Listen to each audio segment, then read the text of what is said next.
before we do that, let me, why don't you introduce yourself, our historian that is here, as well as the documentarian. Okay. Good morning, everyone. My name is George Nagle, and became involved with this very comprehensive and educational and wonderful film through some local connections and research that I'd done, and as well as a website that I have. But Bryan contacted me and asked me if I would be interested in providing some information on my area of specialty, which was originally Dauphin County. And it's just blossomed into this a really wonderful work that he produced. I'm quite happy to be associated with it. Just a brief anecdote. As we were communicating, we're filming up at the National Civil War Museum, and we were just talking. I said, well, when did you graduate? In 1975. We said, what school did you go to? He said, Harrisburg High. I said, wait a minute. I graduated in 1975, and here, you know, we were in different kind of class sections, but I didn't even recognize him. I said, oh my goodness. So that was a nice kind of reunion in a sense, realizing I have someone here, we both went to school and have similar interests, but that was a nice anecdote anyway. But I'm the filmmaker, and the 2 years of arduous work, believe me, George helped with some of the, post work, and I really appreciate that, but it was a labor of love, and I did it basically because as a former educator, there's not much of the way of regional, local histories relative to the African-American experience, and on a broader scale, ethnic minority experiences when you look at Latino and Jewish and that type of thing in schools.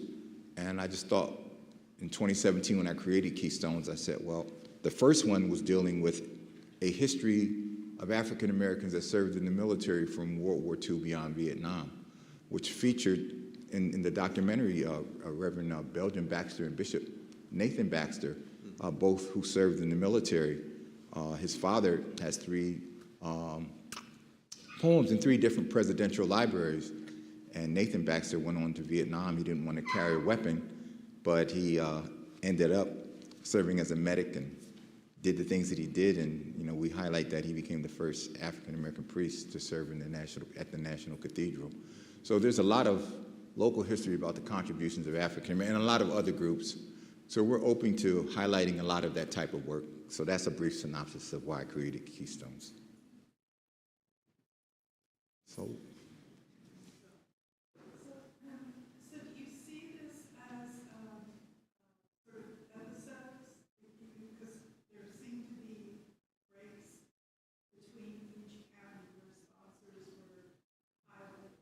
yes, ma'am. Do you see this as something you want to be shown in one sitting all the way through, or as episode 1, episode 2? Well, I guess in a real way, to reconfigure that costs more money, if we did that. Now, when I go to high schools, I was just at Cumberland Valley, what an experience. And we could only show one of the segments because it was too long for class, so I did 2 42-minute segments. And the students were just, it was an AP class, that's advanced placement. And I was just so impressed with their rigor and, they got into talking about social constructs and phenotypes and all this type of thing. I'm thinking, what? I was extremely impressed, but that's a wonderful experience. So I would love to do that, but again, to reconfigure that, I'm open to it, but it costs money to do a lot of things like that. What I found remarkable is, I didn't even think of this, is the secretive nature of the whole process doesn't lend itself to primary sources. And how does the narrative get pieced together? Is it oral histories? George. It's a combination of things. We mentioned in Lancaster County, one of the very few really rare documents we have is the diary of Farmer Nisley. Mm-hmm. He is, except for William Still in Philadelphia, who kept a very detailed journal of everyone that he helped and who passed through. Nisley is just about the only one we know that actually wrote down, chronicled the time, the dates, the people that he helped and that passed through.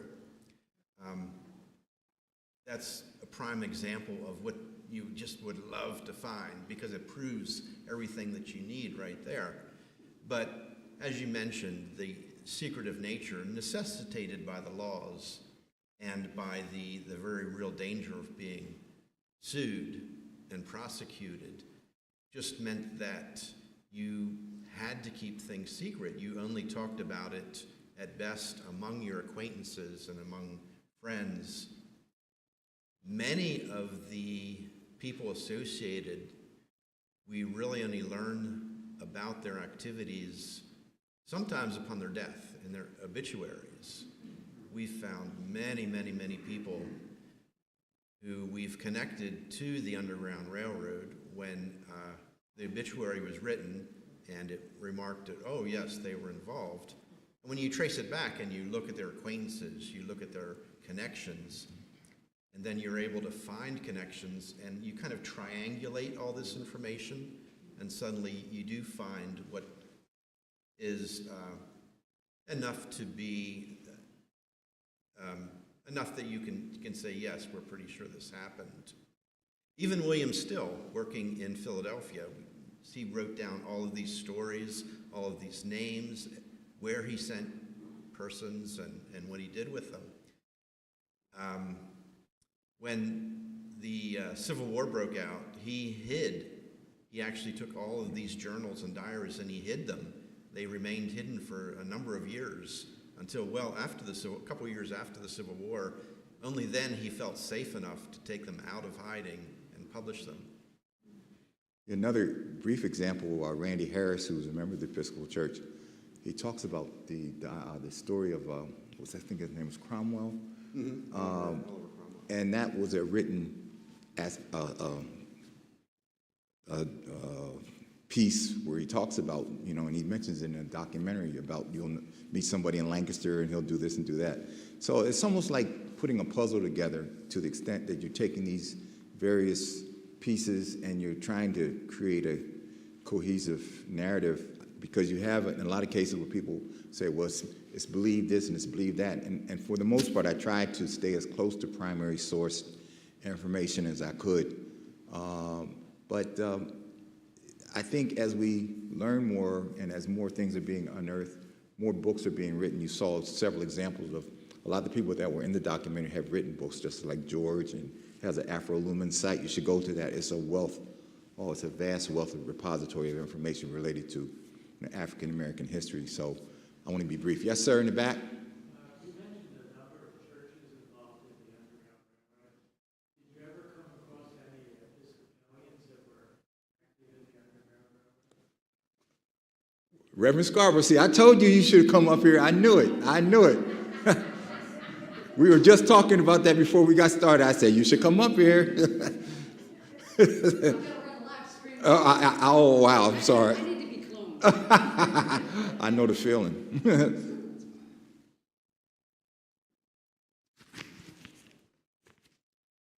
Good question, Fred. I'm going to repeat the question because we're not picking up on the live stream, so that would be a help to do that.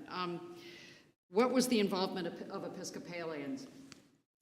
The answer is it was a checkered history. I think that's probably the most honest way to put it. It was a checkered history. I spent 33 years in the Diocese of Maryland, and I lived in both Frederick County, worked in Washington County, and eventually towards Howard County, Baltimore. I can speak a little more about Maryland than I can about South Central Pennsylvania because I'm still a newbie here.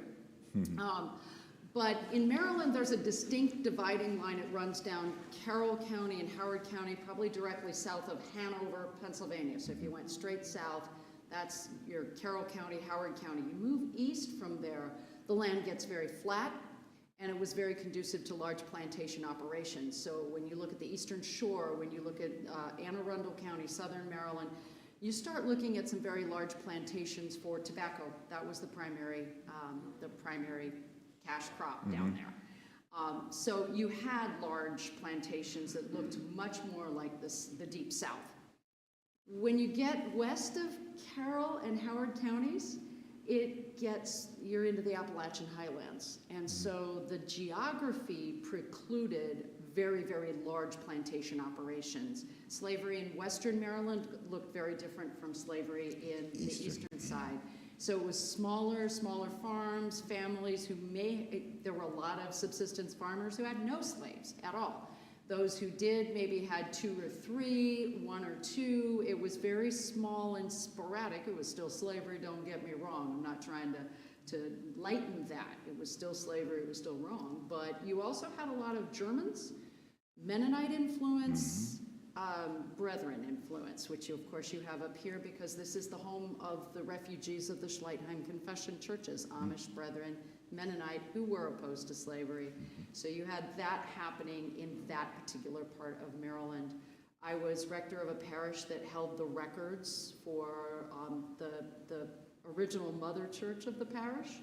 And when you opened those books and looked at, say, the burial records, it would say colored man 50, about 50, colored woman 35-ish, right? They didn't keep names, and that's a rather chilling thing to open up those records and read how the humanity was taken away from the black community through this institution of slavery. At the same time, you also had some activity that Episcopalians were involved in. Probably the most notable in Western Maryland was Emmanuel Church in Cumberland. Emmanuel Church in Cumberland was built on top of Fort Cumberland, which was a French Indian fort. If you visit there, it's a fascinating church. It was built with Psalm 121 in mind. I will lift up my eyes to the hills, from where is my help to come, which is actually in the chancel, the archway that separates the chancel from the nave. The psalm was underlying that, and there was a strong abolitionist community there. The rector of Emmanuel Cumberland from 1847 to 1857 was actively helping freedom seekers get north. And of course, until 1850, strengthening the Fugitive Slave Act, you were a mile away at that point from the Mason-Dixon line. So he had a free black man named Samuel Denson, and his descendants are also Denisons. They just recently, like in the last 20 years, reconnected with Emmanuel Church. Now they have an annual family gathering. Samuel Denson was a free black man who was the sexton. For those of you who are not Episcopalians, he was the custodian of the church. He was also responsible for ringing the bell. And at 1 a.m., he would ring the bell twice if it was safe to come up. And so the fugitive slaves, those who were seeking freedom, came up from Wills Creek into the tunnels that are still underneath Emmanuel Church, where they would be fed, they would be rested. There was a tunnel that went underneath to the rectory, again, fed and rested until they could get across the line into Pennsylvania free soil. So that... Probably those corridors came through this area too, then I would assume. They came through this area. That would have been like Bedford. Absolutely. And that part of Pennsylvania, so they came up through that. So there was some activity, but remembering the Episcopal Church was founded by wealthy, pretty much wealthy white English men, they tended to own slaves. So again, a checkered history. We know probably that towards Philadelphia, you had Absalom Jones, who was the first black Episcopal priest who founded St. Thomas, still a going concern. They are only on their 17th rector. They were founded in the early 1800s, and Martini Shaw is the 17th rector, long rectorships there. But that particular church spawned several other black churches, including St. James Lafayette Square in Baltimore, which is where Bishop Curry had been elected out of that parish. He served there in West Baltimore for 12 years. So there was a strong black Episcopal presence that was involved with the free black societies that were going on. But as far as white Episcopalians, not as much, because the wealth was concentrated in those who were enslavers. So it's a hit and miss. I wish I could have a prettier picture than that, but it isn't. We have to tell the truth of our history.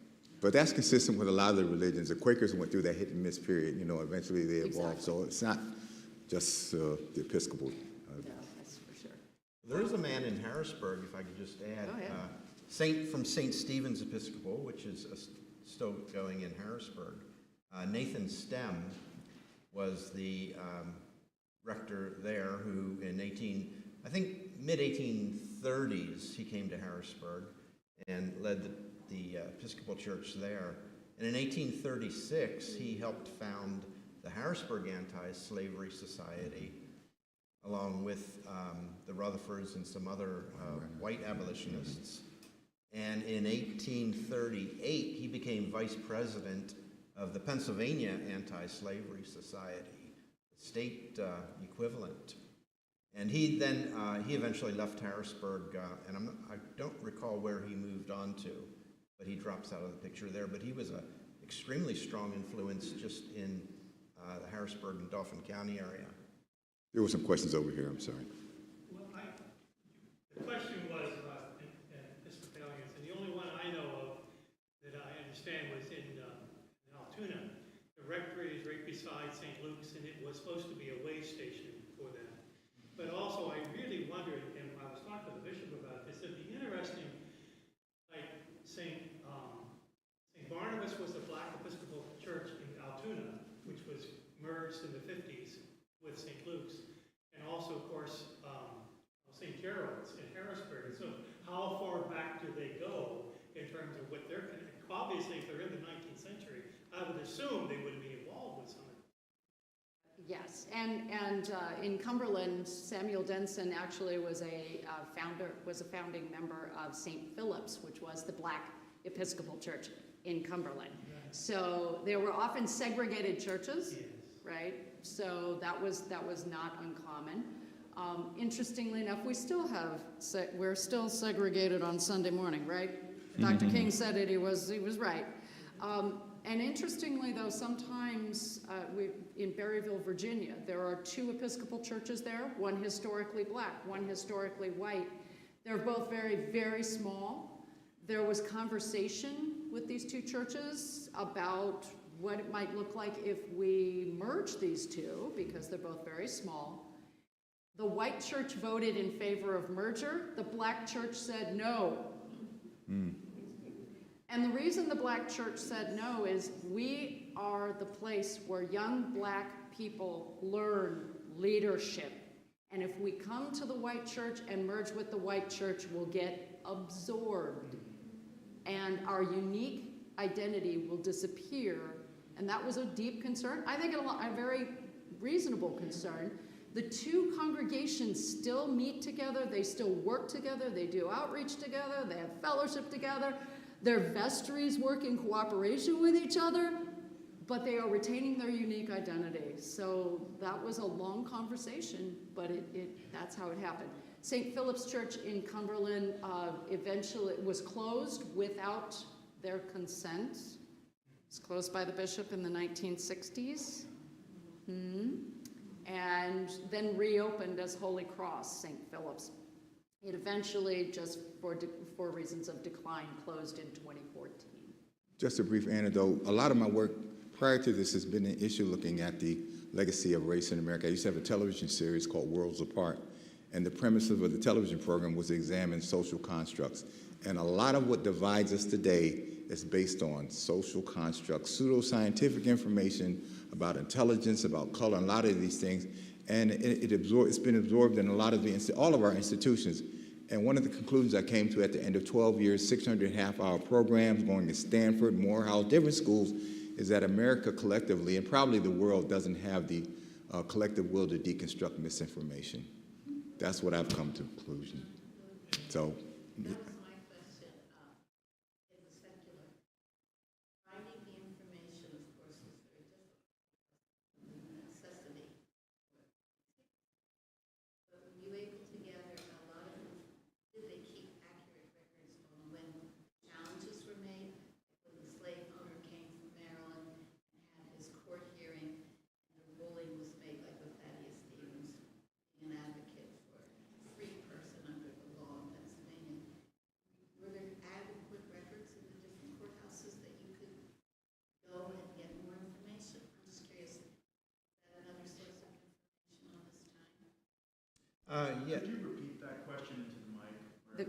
question was, were there adequate sources in the court records for these various court cases that came up? Were there adequate records to get more in-depth information? Yes.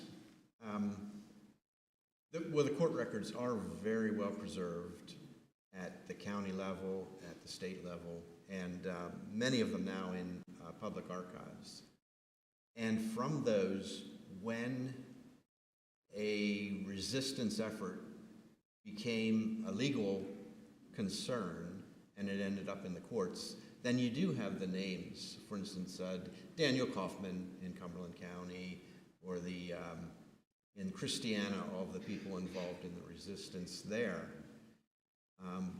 And there's many, many more that you can get hints from in the what are now the digitalized newspaper archives. Newspapers.com is a good source.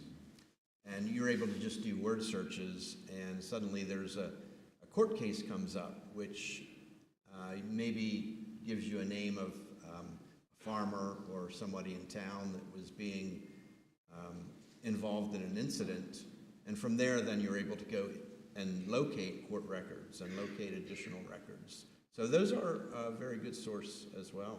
Did they include like et al., even though you had a name person in charge?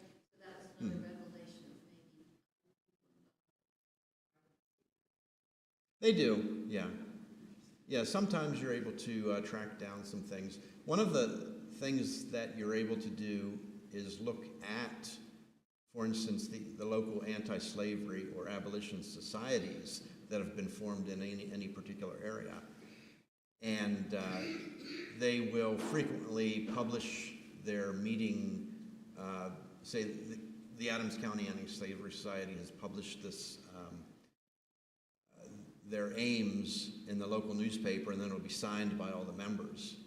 Now, that doesn't mean that all of these members were involved in Underground Railroad activity specifically, but it gives you a starting point of names. If they also appeared on this list, then maybe they were involved, and it gives you clues. And that's what a lot of it is just following up clues and keeping records, and eventually, sometimes you'll find this, aha, here's what I've been looking for. The piece. Another piece that comes up is also geography.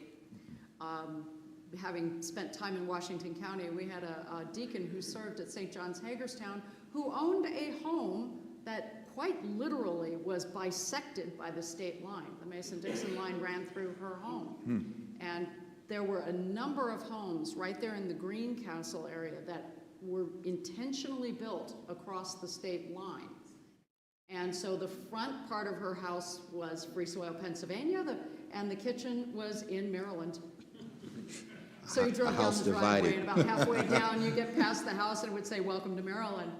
That was also, because of that geography, when you look at the homes how many homes straddle the Mason-Dixon line, they were often built by families who were abolitionists, who built those homes, in particular to help the resistance. So did they get double taxed? Yes, they do.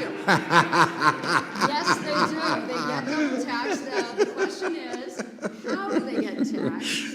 And her home in particular was interesting because the rule was where the kitchen is, there the home is.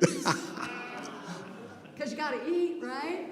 So the kitchen was domiciled in Maryland, so on that part of the property, they paid improved property taxes, and on the front half of the property in Pennsylvania, they paid agricultural unimproved taxes. So yes, they had to pay tax to both states. Yes, sir. You have a hand up. I guess somewhere in the beginning of the film,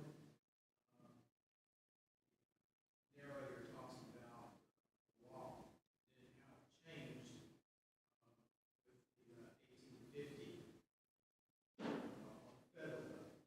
There was a discussion about ink getting convicted under state law if you held slaves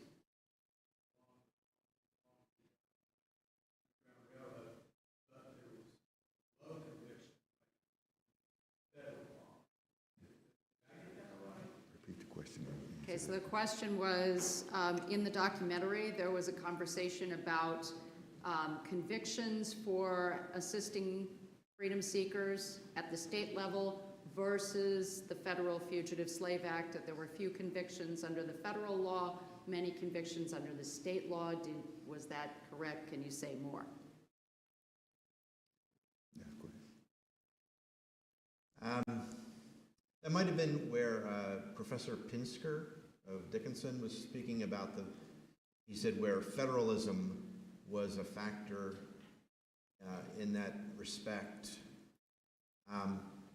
The laws were constantly, between state laws and federal laws, almost conflicting each other. The first federal fugitive slave law was 1793, and as I mentioned, it really did not have a lot of teeth, but it created a lot of tension because at that point by the 1790s, freedom seekers and fugitive slaves were a huge issue and a source of conflict between the states. Various incidents would happen. In 1825, Pennsylvania passed the first of its personal liberty statutes, which were meant to largely to protect people from being kidnapped, that is, free African Americans taken back into slavery when they actually had attained freedom in the state. That would have been countered by certain court cases. The kidnapping of Kitty Payne led to the 1848 Pennsylvania stronger personal liberty laws, and that was in turn countered by the federal 1850 Fugitive Slave Act, which was passed part of the omnibus bill from the Compromise of 1850. So there is this really huge tug of war, really, between states' rights versus federal law attempting to put down laws that everybody could live with, attempting to mediate this situation, which just became a source of additional conflict. Somebody else had their hand up? Hey, Bryan, I got a topic for your next one. Uh-oh. Do you have the funding for it too? No, go ahead. I was thinking about the fugitive slave patrols and the origins of policing. And that's a piece of the whole puzzle that's not really discussed in this particular document. Understanding of races on the ground. That's a fascinating. Other end of the chase. Well, I know what I have in mind is doing a history of the United States Colored Troops in Pennsylvania. So our first two documentaries were county. This is regional. We're looking at a state documentary now. So that's not to say, I wouldn't be interested in that. We also approached about doing a documentary that's looking at healthcare disparities within the Latino community or ethnic minority community. So I know we're possibly looking to reach out to the Richard Wood Foundation and a couple other foundations, because these things just don't happen. The state documentary we're looking like $200,000 or something like that. So it's always a good thing, though, to keep me busy for sure. I'm thinking I'm in a retirement age, but I'm working more now. But I did want to mention a lot of the graphics you saw in the documentary, my wife developed those graphics. So Joni, my wife in the back, please raise your hand. She actually did a lot of the graphics, so thank you so much. But a lot of good ideas are just, as you do these documentaries, it just doesn't happen. I wanted to apologize. That was kind of a little slightly jerky. We had to put, what do you call things? Thumb drive and put into the system. We had DVDs, but we didn't have a Blu-ray here. We weren't able to integrate a Blu-ray. So one thing I'm learning as I go to these different institutions or different entities, everyone's different. So it's like almost have to have 5 or 6 different mediums, to retrofit. So I do apologize that it was a little jerky, and I'm willing to come back. Maybe we can, or we could do it in another place where we have Blu-ray, but I think you got the gist of the documentary in terms of the content. Okay. Yes, ma'am, I had a question here. My I'm sorry. Is, I was in Savannah and I went on a tour there, and one of the churches made a larger deal about quilts and the different designs. And of course, I lived in Lancaster County at the time, and then I started seeing all the designs that they were showing me. Did any of your research discuss how the quilts in this area, this interpretation area, show when to come up or when, what to do? The Okay, I'll question- answer that. Go ahead, get the question, please, and I'll The answer. question was, is there did he discover anything along the research lines about the use of quilts as communication devices to denote safe houses and when it was safe to transport?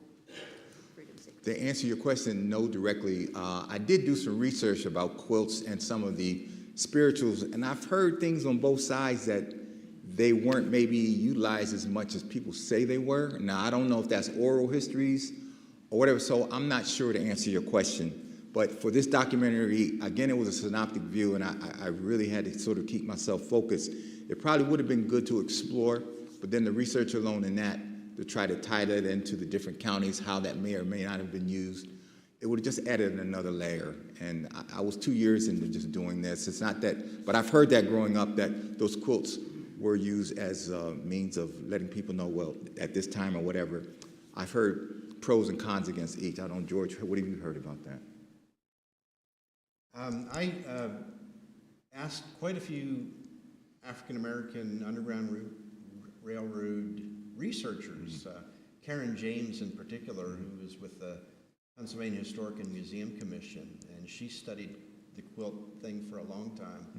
She had come down on the side that no, quilts were not a factor, but also that she was highly critical of the book. I think Tobin was the woman that wrote the Quilt Code book.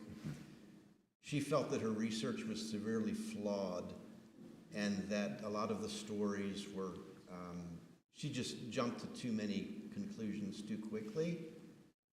And as Karen pointed out, she said quilts to be used along the route didn't make sense in her mind because most of the freedom seekers tended to travel by night, and they wouldn't be out, the quilts wouldn't be out over the banister in the winter, they wouldn't be out, you wouldn't see them at night. She said it just, in her mind, it just didn't make sense, and she was skeptical of it.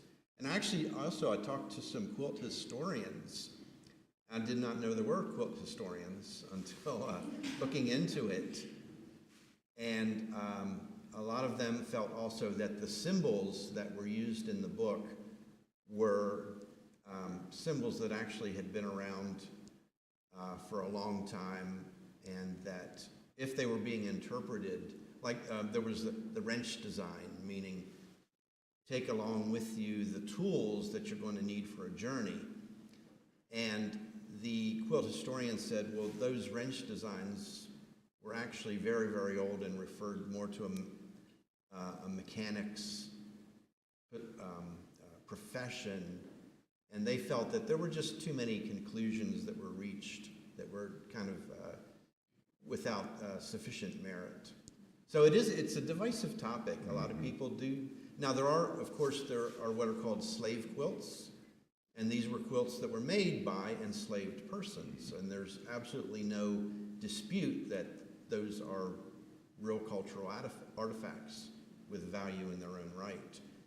But the belief that they were used to convey certain clues is one of those things that's a little more divisive and not quite proven at this point.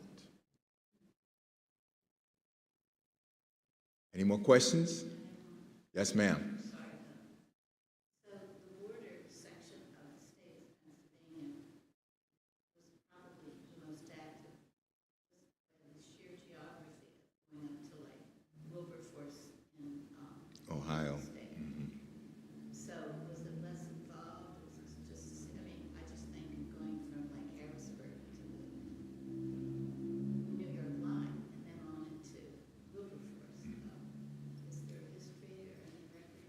question and then I'll answer. Okay, so there was, let me get clarity, that there was a question of geography and, After South Central Pennsylvania, and then right, after they got this far, did they go on? how did they move beyond South Central Pennsylvania? What were the major routes? Was it railroad versus wagon versus, did they head to Philadelphia and get on a ship?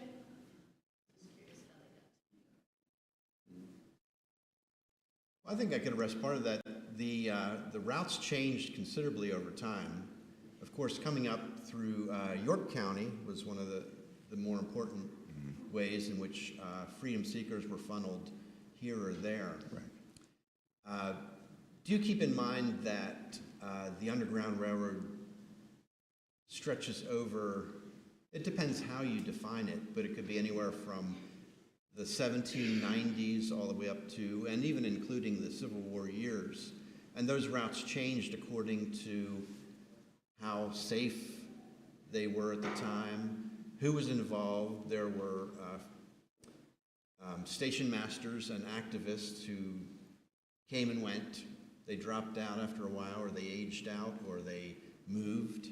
So these routes were always in flux.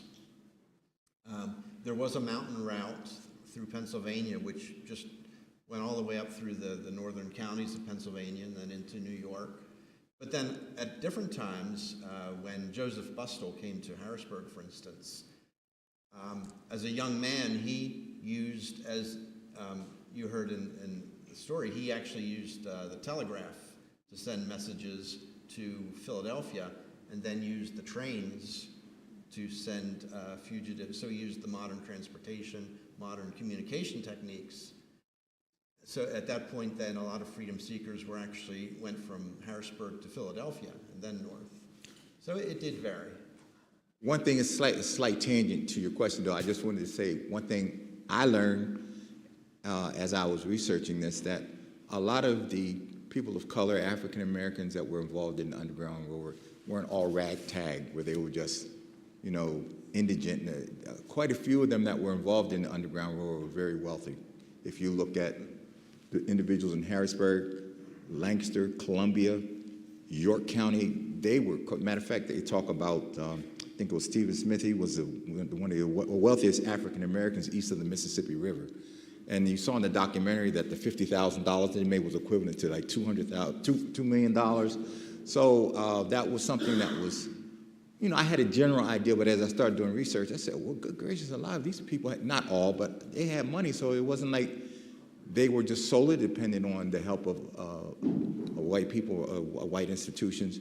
They played a vital role in that independence, and one of my main goals was to show how really blacks and whites work together in this process. And if they could do it then, and now as I'm doing more of these screenings and with the political shifts, I don't want to get too political, that are going on, they're seeing the contextual relationship of another iteration of some type of Underground Railroad now with the migrant workers and things. And some of the groups, I can't go into names, they're already mobilizing to see how they can help. I think there's some things going on in the Episcopal Church as far as how to retrofit to some extent. So we could be experiencing another iteration of this type of thing with other ethnic groups.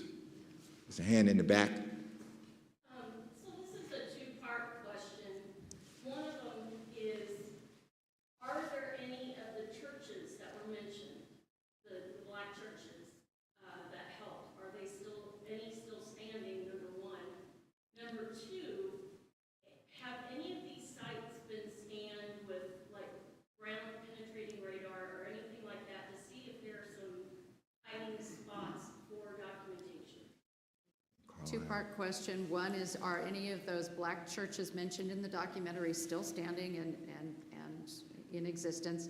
And the other has there been any use of ground penetrating radar to see if there are hiding spaces around those churches? Yeah, around the church or even in the church. Mm-hmm. Well, in the documentary in Carlisle, they mentioned St. James, which was originally a Presbyterian church. The original church had tunnels underneath of the church, so they do know that through documentation, and that's in Carlisle. I can't speak too much about other areas, but George, you can share some more light maybe.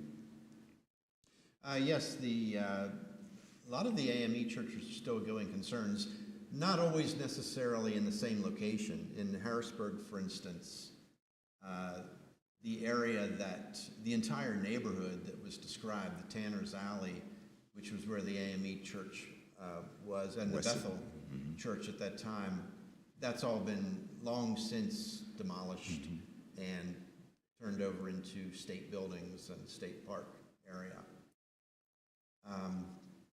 Gettysburg, the AME church is still in Gettysburg, a going concern there, and York County, Cumberland County too. Now, as far as actual, there hasn't been a lot of additional search for tunnels, and we have to be careful when we talk about tunnels as being used on the Underground Railroad. It was rare. They existed, of course, here and there, but most of the hiding of freedom seekers occurred above ground, generally in outbuildings, barns, spring houses that were mentioned, and mostly that was a legal issue. If you would hide a freedom seeker in the barn and you were discovered, you could say, I didn't know they were there. You know, they just came in and took refuge. Whereas if they were in your house, it's pretty certain you knew they were there. More like a search for records, not for places where the freedom seekers were hidden, but a search for maybe hidden records. Or artifacts or something to that effect? I'm not aware of any really exhaustive searches with the black churches for records. I think Oliver Cromwell's diary was found somewhere in a house, wasn't it? Actually, I'm not sure where. Yeah, I think Randy Harris talks about that. That was found somewhere. Yeah, O.C. Oliver Cromwell Williams. He published a story. I'm not sure where it was. It was found by his family. Yeah. So a lot of these accounts that do give us a lot of additional information very often come to light through family members. So your assignment now is to go find out where there was secondary or artifacts, all right, and come back next month. No, it's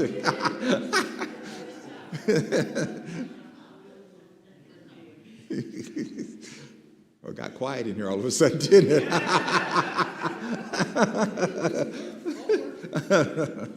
We're both teachers anyways. Let's stop. Yes.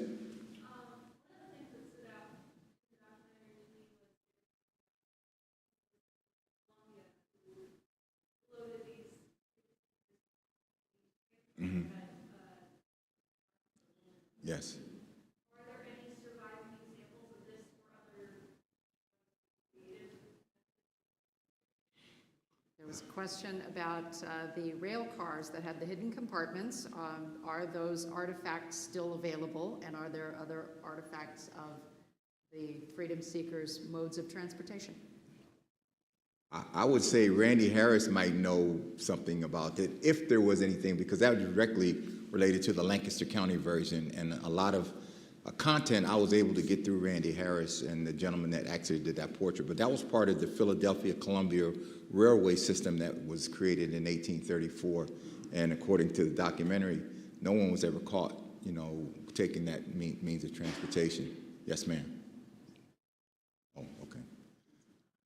So I don't know exactly. I haven't heard one way or the other. Are there any artifacts from that period of time relating to those boxcars or that type of thing? I know there was a door. Now, this is sort of a tangent. A man called me. He had heard about the documentary, and his mother, there was this, a lodge or a hotel on Route 30 that was verified as a station on the Underground Railroad. And his mother actually bought one of the doors in an auction to that place, that was certified as and she wanted to donate that to me, because she heard about what I was doing. Like, she's in her 90s, she was in Florida.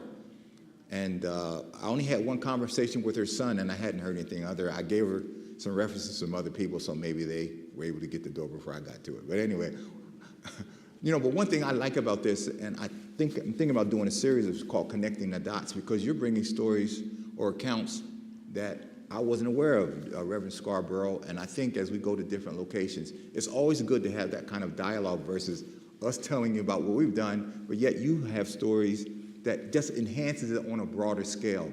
So I think I'm gonna call that the Connecting the Dots series, where it goes both ways. Got quiet in here, is that a? Okay. We're free. Did they have any documentation, or was that all? Ask a question again, I'm sorry. So the question is, did free blacks have documentation that they were free? Right.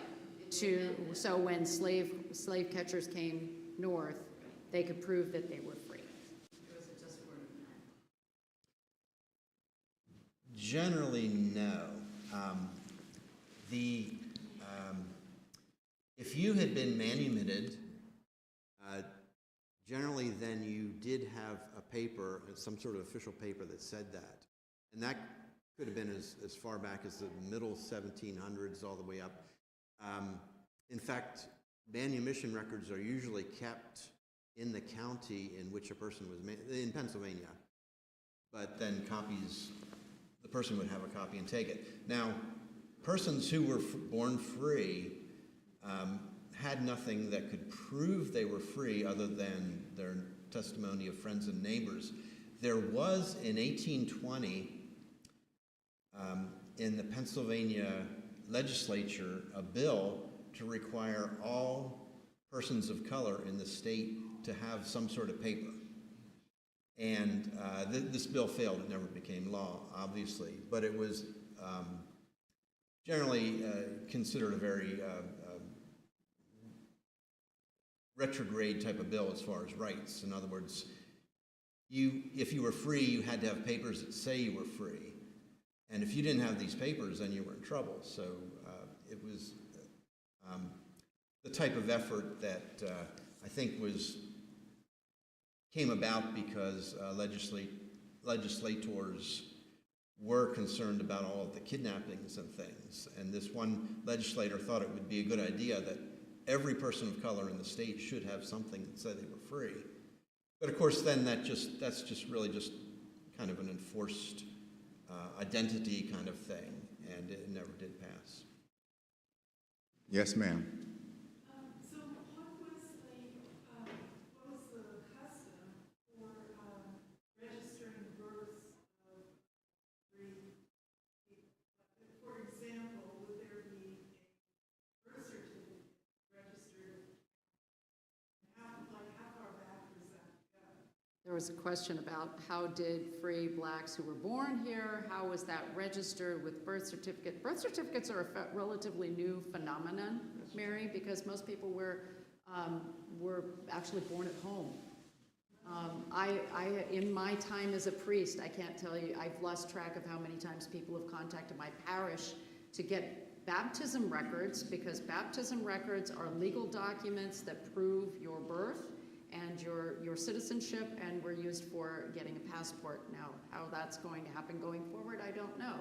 But there are a lot of people who were born at home and do not have birth certificates. So, how was it documented? Well, mostly, as you said, George, friends and family. It was neighbors, it was people who could vouch for you that you were free. More than official documentation.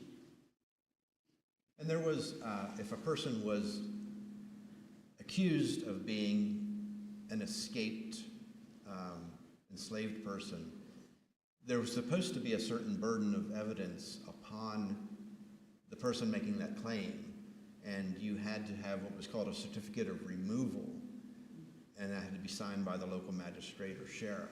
So supposedly you would go, if you were trying to take a person from Pennsylvania back into Maryland, you would have to generally what they would do is first capture the person and then take that person to the sheriff or magistrate and say, I'm here to take this, he escaped from our plantation 2 years ago, and provide some sort of proof.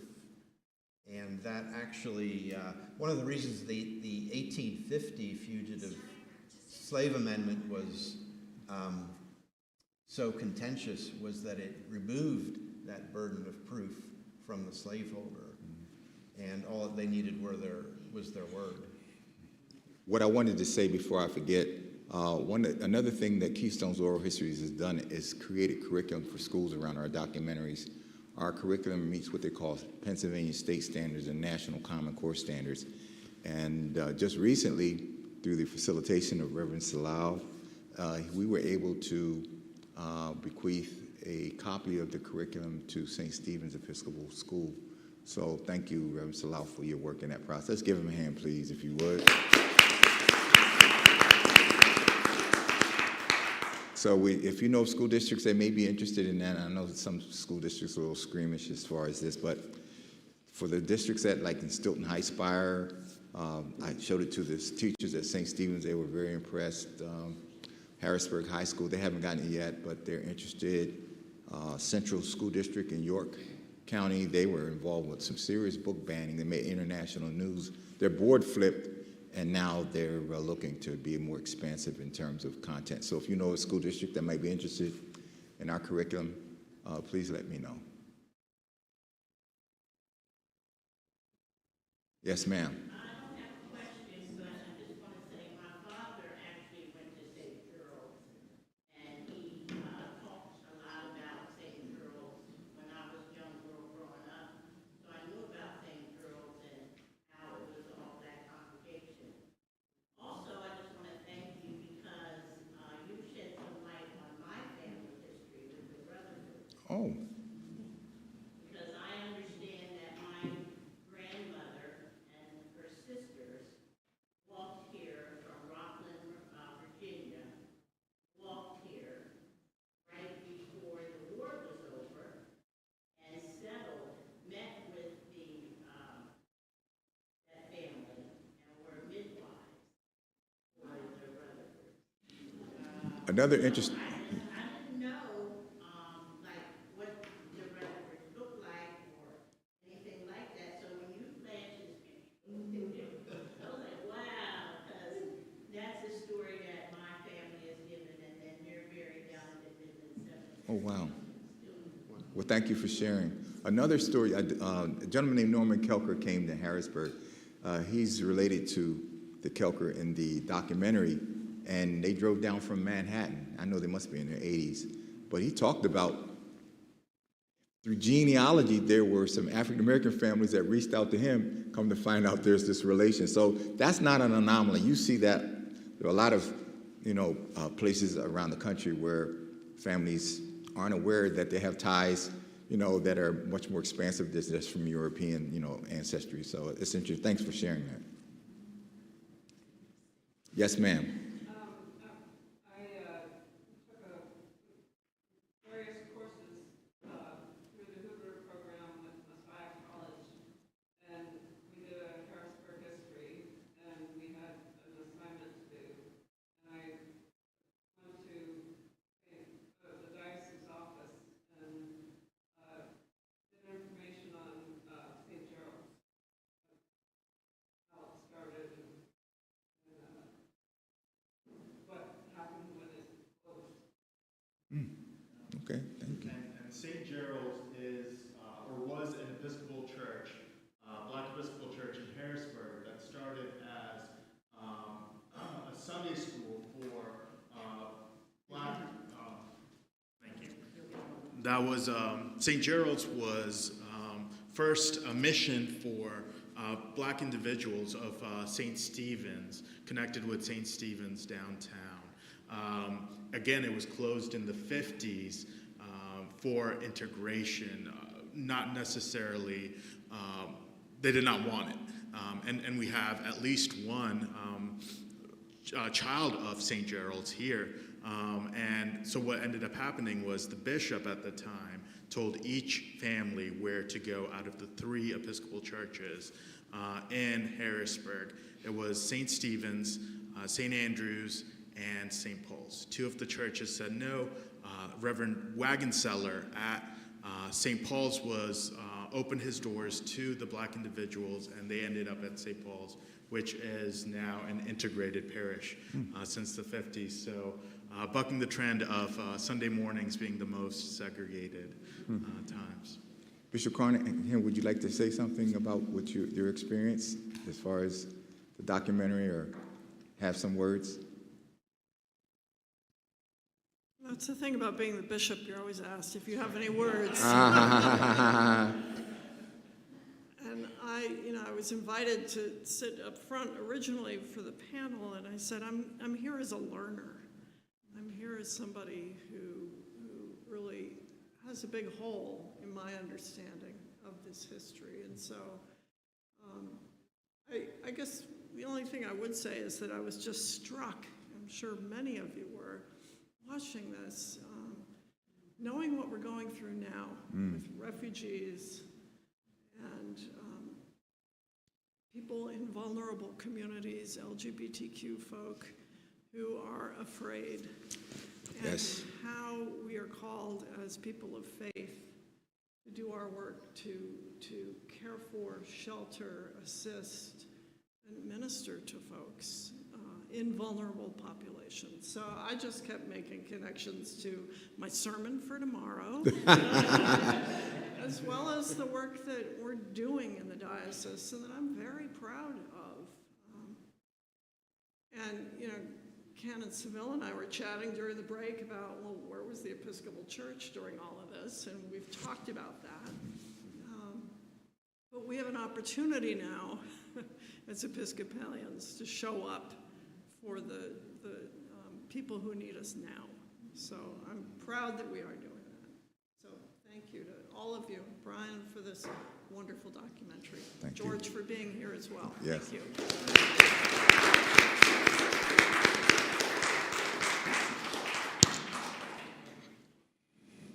Final words?